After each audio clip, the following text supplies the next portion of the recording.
Соңғы реакция бермейді, яңлар. Уже шашып кеткен балаларға андай беріп ше. Соған өтіріктен типа естімейтін адам сияқты болып жүре береді екен ондай балдар ше. Сол әжесі мен апасы, шешесі бәрі мылқау деп ойлаған ғана балан ше. Бізге сенбейді.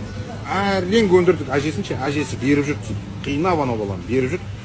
Содан кейін бір айдан кейін анау бала бүкіл сөзді қайталайтын болды. Бүкіл алфавитті қайталайтын болды. Не айтады соны қайталап беретін болды. Сол кезде әжесі 7 жасар болады. Әжесі жылап жіберді.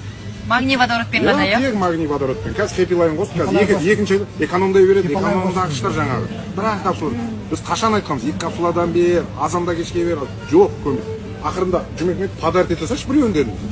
Подарок ете салшы осыларға. Сонымен бере салды олар. Екеуін ішіңдер деді. Сөйлеп кетті. Бір аптада сөйлеп боқтап кетті анау. Оказывается, что на компьютерном басқа жаза береді да? Ну, как заговор, как попугай секілді ғой оларды дети.